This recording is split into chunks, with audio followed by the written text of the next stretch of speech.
पहले हमने क्या देखा था वेक्टर्स के बारे में कि पोजीशन वेक्टर्स क्या थी, कि अगर हम 3D में कुछ पॉइंट लेंगे ना एक्स वाई जेड, उसका अगर पोजीशन वेक्टर निकालना है तो हमें ऐसा मिला था। ये क्या था? पोजीशन वेक्टर था किसी भी पॉइंट P का O से, ओरिजिन से हमें क्या था? ये पोजीशन वेक्टर मिला था, ठीक है ना। अब हमें बताया गया क्वेश्चन में कि what is the position vector of the points 1 2 3 2 4 5 q - 7 9। तो हम क्या करेंगे? पहले हम क्या करेंगे, इस पॉइंट का अगर पोजीशन वेक्टर बताना है तो क्या होगा? OP होगा ना, ओरिजिन से P पॉइंट का पोजीशन वेक्टर, मतलब डिस्टेंस, दूरियां कितनी है। तो OP क्या होगा? 1 i cap 2 j cap 3 k cap, ऐसा था ना। x की जगह अभी क्या है? 1 है, y की जगह क्या है? 2 है, एंड z की जगह क्या है? 3 है। तो हमने क्या लिखेंगे? x i कैप मतलब 1 i cap 2 j cap 3 k cap. उसी तरह सेकेंड पॉइंट के लिए क्या करेंगे? OQ है ना वेक्टर, ये -2 है ना, तो x की जगह -2 i कब आएगा, प्लस 4 j कब आएगा, 5 k कब आएगा। ओके, देन r में क्या आएगा? OR 6 i cap -7 j cap plus 9 k cap. तो ये हो गया हमारा क्या? पोजीशन वेक्टर, ठीक है ना बात।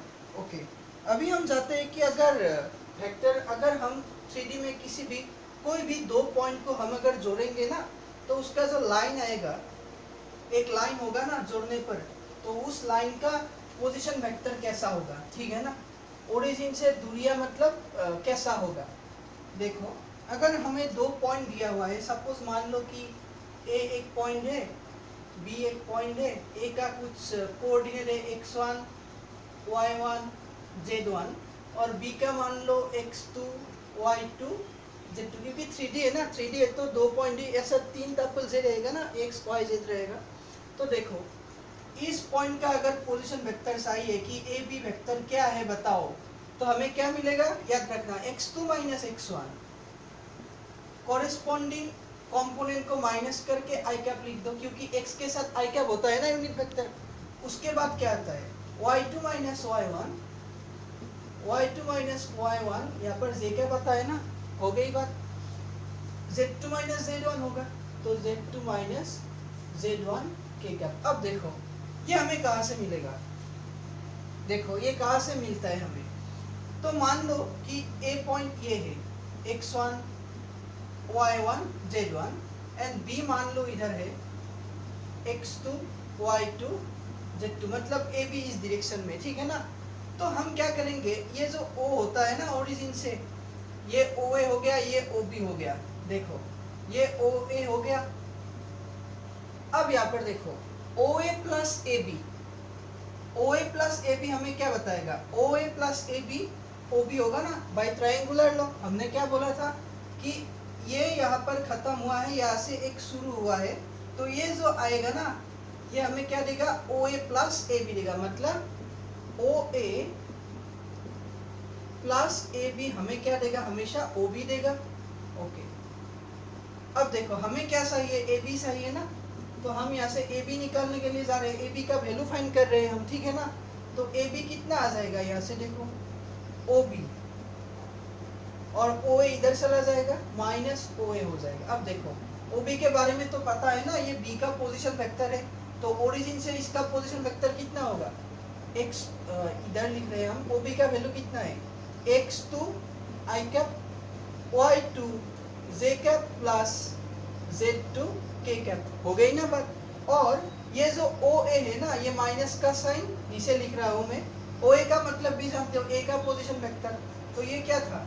x1 i cap plus y1 j cap plus z1 k cap. अब देखो दोनों वेक्टर का सब्सट्रैक्शन कहते हुए कैसे होता है, मतलब हम ऐसे इसमें से इसको कैसे घटाते हैं। देखो पहले कंपोनेंट देखो और दूसरा कंपोनेंट देखो, आई कैप के साथ इधर x2 है, इधर कौन है? x1 है, आगे क्या साइन है? माइनस, मतलब ऐसे x2 minus x1 I cap, ठीक है ना। j के साथ j का मतलब y2 से y1 j कैप, ठीक है ना। z2 से z1, तो z2 से z1 साथ में k कैप। तो ये होता है हमारा क्या? AB। तो यही लिखा मैंने, AB इक्वल टू दिस। हो गई बात। अब देखो, अब हम बात करते हैं एक एग्जाम्पल लेके, ठीक है ना। तो क्या आता है देखो, इधर एक पॉइंट लेकर बताते हैं हम, ए की जगह एक पॉइंट लेंगे और बी की जगह भी एक पॉइंट लेंगे, ठीक है ना। तो मान लो ऐसे कि ए एक पॉइंट है 1, 2, 3 एंड बी एक किसी भी पॉइंट है 2, 4, 6, ठीक है ना। अब हमें निकालना है ए बी वेक्टर। तो हम क्या करेंगे, 2 में से 1 को माइनस, 2 माइनस 1 मतलब x2 minus x1 I cap plus y2 minus y1, z cap आएगा ना y के साथ, z2 minus z1, z2 minus z1 के कैप। हो गई ना बात। अब देखो इसके बाद इसको कैलकुलेट कर दो, 2 में से 1 जाएगा तो 1 आई कैप रहेगा ना, इधर रहेगा 2 z कैप और इधर रहेगा 3 के कैप। मतलब हमें क्या मिला, आई कैप। ये इसको ऐसे भी लिख सकते हैं, I cap plus 2 z cap plus 3 of K cap. हो गई बात। ये होता है सब्सट्रैक्शन के बारे में। एडिशन भी वही होता है, कंपोनेंट वाइज हम एडिशन करेंगे। मान लो कि एक वेक्टर दिया हुआ है हमें मान लो ए बी वेक्टर ये है पहले से ही, और एक वेक्टर मान लो सी डी वेक्टर कोई तुम्हें दिया हुआ है ऐसे, ठीक है ना, ऐसे दिया हुआ है। अब तुम्हें बोला गया कि ए बी और सी डी को कैसे जोड़ोगे तुम लोग, जोड़ने का तरीका कैसा होगा, 1 के साथ 2 को जोड़ना पड़ेगा, आई कैप के कंपोनेंट को ऐड करो, कितना आएगा 3 आई कैप, जे कैप के कंपोनेंट को ऐड करो, 6 प्लस 2 कितना आएगा 8 जे कैप, 3 प्लस 7 कितना आएगा 10 के कैप। हो गई ना। ऐसे जोड़ते हैं, सब्सट्रैक्ट भी ऐसे ही करते हैं, ठीक है ना। और अगर हमें ऐसे कोई पोजीशन वेक्टर निकालने के लिए देता है ना, 2 पॉइंट जोड़ने वाली पोजीशन वेक्टर, जैसा मैंने निकाला यहाँ पे, ये जो निकाला ना, ये जो रिजल्ट आया, ऐसा करते हैं हम। ए बी मतलब बी में से ए को घटाना है, और अगर मैं बी ए कर दूंगा तो क्या हो जाएगा, इसमें से इसको घटाना है, ठीक है ना। ए बी का मतलब है ये, और बी ए का मतलब क्या होगा, उल्टा हो जाएगा। मतलब कंप्लीट बी ए में से बी को पीछे वाले से पहले वाले को घटाना है, ठीक है ना। तो यहाँ हम क्या करेंगे, ये माइनस ऑफ ए बी हो जाएगा ना, या फिर तुम ऐसे लिख सकते हो, बी ए का मतलब क्या, 1 माइनस 2 आई कैप, यहाँ से 2 माइनस 4 जे कैप, और यहाँ से 3 माइनस 6 के कैप। हो गई बात। तो ये आ गया माइनस आई कैप माइनस 2 जे कैप माइनस 3 के कैप, मतलब पहले वाले का कॉम्प्लीट उल्टा आ गया। हो गई ना बात। ओके, ये आ गया माइनस ऑफ ए बी। हो गया, माइनस कॉमन लोगे तो ए बी मिलेगा ना। तो मैंने पहले ही बताया था, डायरेक्शन चेंज हो जाएगा तो आगे क्या साइन आएगा, माइनस साइन आएगा। तो ये यहाँ से आ गई, ठीक है ना। ओके, अब बात करते हैं हम नेक्स्ट पर। ओके, आगे हम बताते हैं, ठीक है ना। यहाँ पर इसको रखते हैं हम। ओके, नेक्स्ट हम बात करते हैं, देखो ओरिजिन में से अगर किसी भी पॉइंट का पोजीशन वेक्टर आर है ना, आर इक्वल टू क्या होता है, ओपी होता है। हो गई ना बात। अब देखो ये ओपी का मतलब क्या निकाला था हमने, X I cap plus Y J cap plus Z of K cap. ये जो ओपी है ना, ये दूरियां देती है हमें, लेंथ बताती है।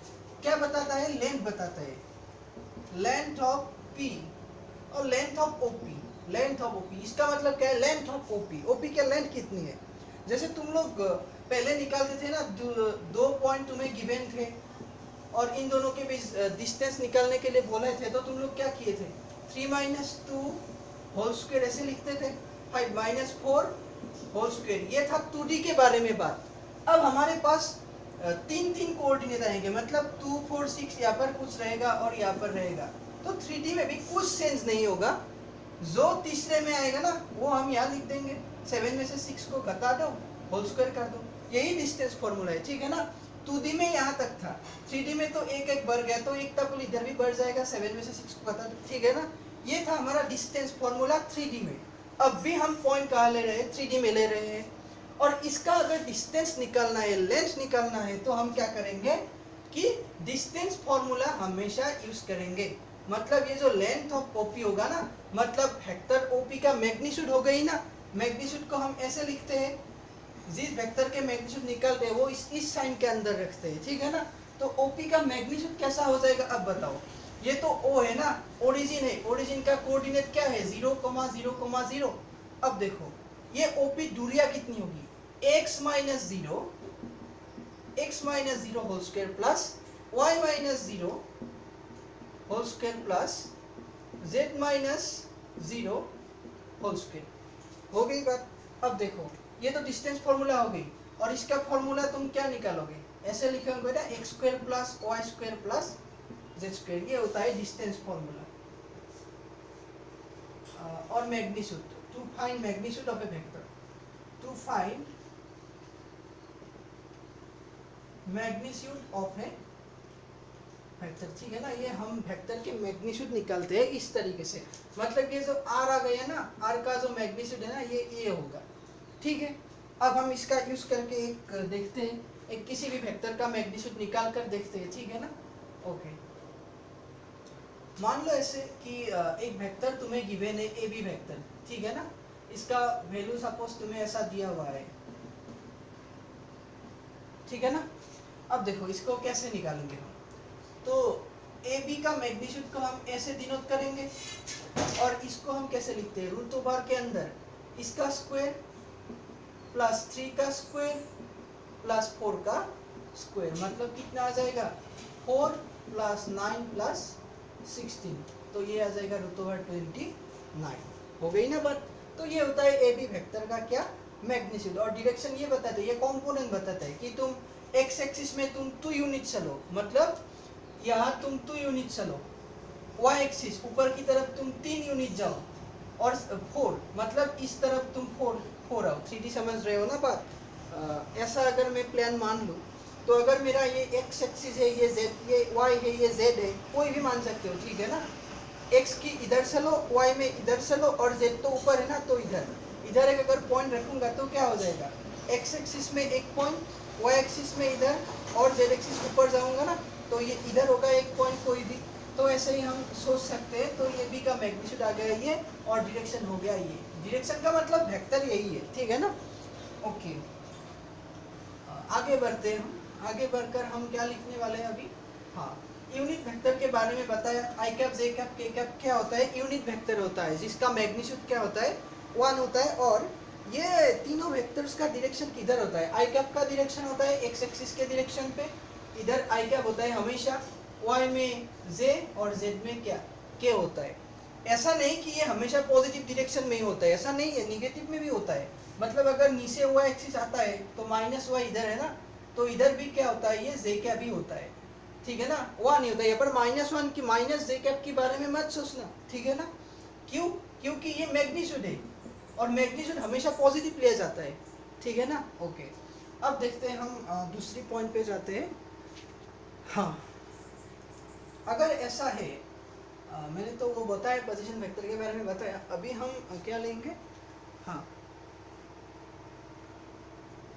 अगर इफ ए एक वेक्टर है, ऐसे डिनोट किया जाता है, और बी एक वेक्टर है ऐसे, और इन दोनों का द, ऐसे लिख लेना, द पोजीशन वेक्टर, मतलब P B, position vector of mid point of A B, ठीक है ना। ए बी का मिड पॉइंट, ए बी का मिड पॉइंट क्या आता है, ए बी मतलब क्या, बी में से ए को घटाओ, बी वेक्टर तो ये है ना, इसमें से इसको घटाना पड़ेगा, अभी बताया। तो बी माइनस ऑफ ए, ये जो बी दिया हुआ है ना, ये पोजीशन वेक्टर है, ये बी का मतलब होता है ओ बी, ये ओ बी दिया हुआ है, और ये ओ ए दिया हुआ है, तो फिर ए बी क्या आएगा, बी माइनस ए आएगा ना, ओ बी माइनस ओ ए आएगा ना, वही लिखा मैंने, ठीक है। अब मिड पॉइंट का जो पोजीशन वेक्टर बता रहे हैं हमें, वो क्या आएगा, mid point, position vector of mid point of A B is always equals to क्या आएगा, ए और बी को हम जोड़ेंगे, और 2 से क्या करेंगे, डिवाइड कर देंगे, ये मिड पॉइंट होता है। हमेशा तुम लोगों को मालूम ही है, कार्टेशियन एक्सिस में भी तुम लोग ये पढ़ कर आए हो, ठीक है ना।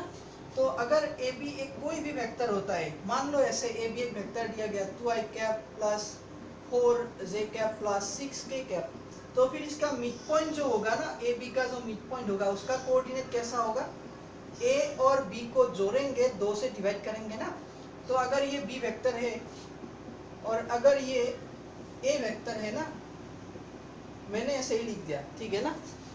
दोनों को जोड़ना पड़ेगा, मतलब 2 + 1 आई कैप कितना होगा, डायरेक्ट देखो, आई कैप का कंपोनेंट 2 है, इधर आई कैप का कंपोनेंट 1 है, तो 2 + 1 ए प्लस बी है ना, ये बी है, ये बी है, और ये ए है, कोई दिक्कत नहीं, क्योंकि वेक्टर कम्यूटेटिव फॉलो करता है। तो 1 + 2 क्या हो जाएगा, 3i कैप, 4 प्लस 1 क्या हो जाएगा 5j कैप, 6 प्लस 1 क्या हो जाएगा 7k कैप। तो डिवाइडेड बाई क्या 2 हो गई ना। तो ये जो वेक्टर रहेगा ना 3/2 i cap, 5/2 j cap plus 7/2 k cap हो गई ना। ये जो वेक्टर आ रहा है ना, इसका मतलब क्या है, ये जो ए बी वेक्टर जो रहेगा ना, ए बी वेक्टर, ये जो ए बी होगा, इसका बीचों बीच अगर कोई भी पॉइंट होगा तो उसका पोजीशन वेक्टर हमें दे रहे हैं ओ में से, ठीक है ना। तो मिड पॉइंट का अगर हमें क्या निकालना है, मिड पॉइंट का पोजीशन वेक्टर निकालना है, तो हम क्या करेंगे, इन दोनों वेक्टर को जोड़ेंगे और 2 से डिवाइड कर देंगे, हो गई ना। इन दोनों वेक्टर की पोजीशन वेक्टर निकालेंगे, ओ ए ओ बी, ये निकालेंगे। इधर जाएंगे क्योंकि ओरिजिन से उधर चलना है, इधर से ओरिजिन नहीं चलना है, तो डायरेक्शन इसलिए इधर लिया मैंने। तुम लोग सोच रहे होंगे कि इधर क्यों लिया डायरेक्शन, इधर भी तो ले सकता था मैं, ठीक है ना, क्योंकि हम हमेशा ओरिजिन से डिस्टेंस काउंट करते हैं इधर की तरफ, ना कि तुम किसी पॉइंट से ओरिजिन की तरफ आते हो, ठीक है ना। हमेशा ओरिजिन से उधर ही जाएंगे हम, ठीक है। ओके, तब हमें ये देता है, ओपी देता है, ठीक है ना। और ओपी कैसे देता है कि इन दोनों वेक्टर्स को जोड़ो तुम, मतलब जोड़ने के बाद जो रिजल्ट आता है ना, वही हमें क्या देगा, मिड पॉइंट का कोऑर्डिनेट देगा, ठीक है ना। ओके, हम अभी इधर ही रखते हैं ये चीज, ठीक है ना।